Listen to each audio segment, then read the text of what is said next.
Gian, here we are on the verge of the Grand Slam.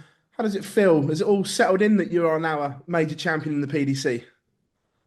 Little bit, not 100% yet. I think maybe it's going to take a couple of months before it really has. But no, the past week and a half has been a full week of like living on cloud nine. Yeah, really, yeah, as you said, I don't think it really has settled in yet. What's the media attention been like in the Netherlands since you've won? Yeah, good. Like loads of Dutch newspapers and Dutch television wanted to do some articles. Yeah, it was really nice to see stuff like that. Of course, like we as the Netherlands have been spoiled with Raymond and Michael. And it's been a while since someone new has been won a major. Like Danny, of course, won the UK Open, but since then it's been kind of quiet. Yeah, it's really nice to see those news articles have picked up about it as well. Does the pressure feel different going into the Grand Slam because you are a winner? People are now talking about you to go and win two, three, and four major titles. So does the pressure change? Um, For me, no, not so much. I think just continue what I've been doing, especially this year. My stand has been really good this year, and I've been close on the European tour, but I couldn't get it over the line. And in Dortmund, I did. And yeah, I just take it as another tournament. Feel really good, of course. Massive confidence boost from Dortmund. So just looking forward to it, and we'll see what happens. Well, you're going to need that confidence because obviously the group you've been dealt is one of the toughest groups it could have been. Then you've got Luke Humphreys in round one of the Players' Championship. So two big tournaments, but two very tough assignments. Yeah, for sure. I think especially after Dortmund, everyone, even before, but especially after that tournament, everyone's talking about the Premier League and stuff I need to do to be involved, hopefully. And then I always said just three decent tournaments and then I have a good shout. Well, it's going to be difficult to get three decent tournaments. It's a very tough group stage this year. Nearly the same as last year, just Lisa Ashton instead of Bunting. But hopefully I can repeat what I've done last year. It's going to be very difficult, but if I can repeat that, then I got a really good chance of going through. Um, but yeah, we'll see what happens. I'm just going to enjoy it, and yeah, we'll see. Obviously, you touched on it there. Is it hard to ignore the Premier League talk? Not before tournament. Like, of course, I always said, and I always will say, I want to be involved, and it would be really nice. But as soon as I enter the stage or in the practice room, I don't think about it anymore. I just focus on that game and just yeah, focus on the next task ahead, and hopefully there will be enough. Jason, thank you. No problem. Hi, Gian. You said that draw looks awfully similar to last year. What was your reaction when the names came out?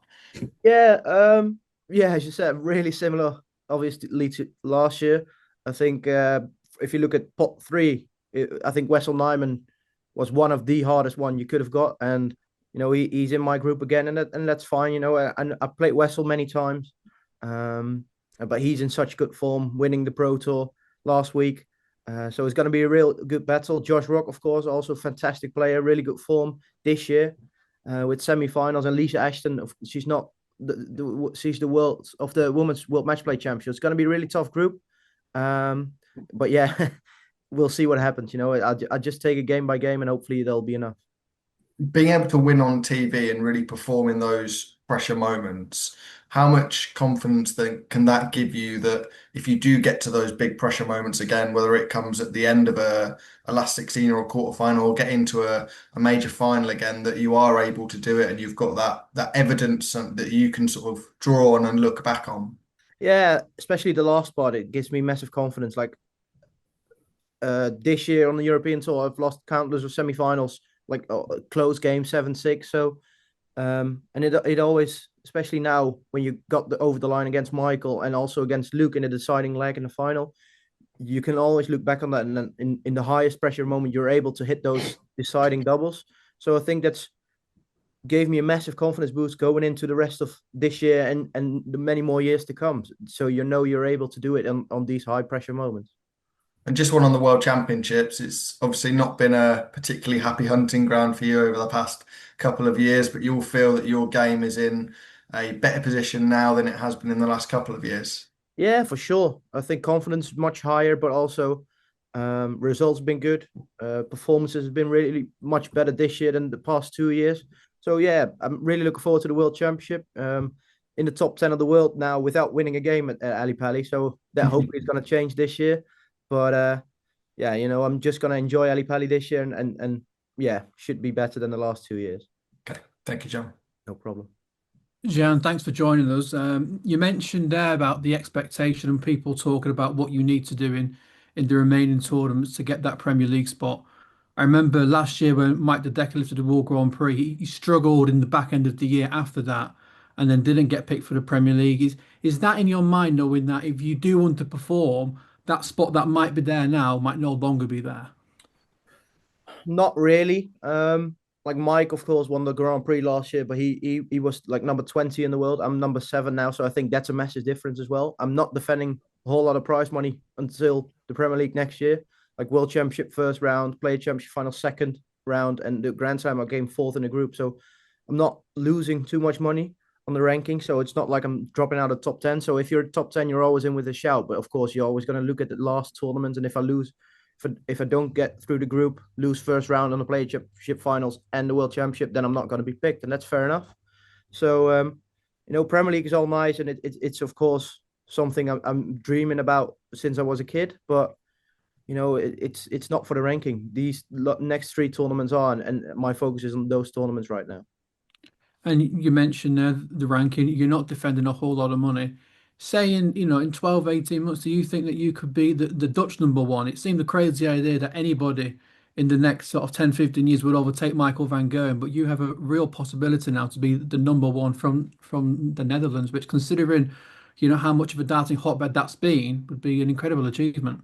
Yeah, for sure. I think it's a possibility, especially if I keep my numbers up like they have been in 2025, then yeah. But, Michael is always... You've seen it last year as well when he wasn't in good form, and then the World Championship came and he came to the final. If he does that again, then I won't be near him probably next year. So it's you never know with Michael. He's such a fantastic talent, of course, and everyone knows what he's capable of. And even if he's showing that on TV, then he should be the Dutch number 1. But yeah, if he doesn't, then I'll hopefully be there to take his spot. Is there more pressure on you with Raymond coming towards the end of his career now, with Michael not at the heights that he once was? Is there pressure on you to really fly the flag for your country and be that star that it so desperately needs all of the time? Not really, no. Maybe from the outside, but I don't feel that pressure at all. I'm just enjoying my darts at the moment. We've got so many great players in Danny Noppert, Dirk van Duijvenbode, and now especially with Wessel Nijman coming through as well. And I'm sure someone, if Michael his form dips, someone will like do well on all the TV tournaments as a Dutchman. So hopefully it's going to be me, but I don't really feel the pressure to be that it must be me. Thank you, Gian. Appreciate your time. No problem. Hi, Gian. Thanks for your time today. Much appreciated. No A lot problem. of talk about pressure on this chat today, and this is a new thing for a major champion to deal with on your shoulders. I was going to come to the fact that obviously Conor was talking about the Dutch pressure, but immediately everyone and the media and people like myself have sort of bracketed you with Luke Littler and Josh Rock as the next generation. Is that, given what Luke has done over the past couple of years, is that really sort of hyped up for you, that it's all more difficult for you because you've got to deal with that as well, that people are going to immediately bracket you as being like the next Taylor, and Barneveld will be a Littler versus Van Veen? Is that hard for you?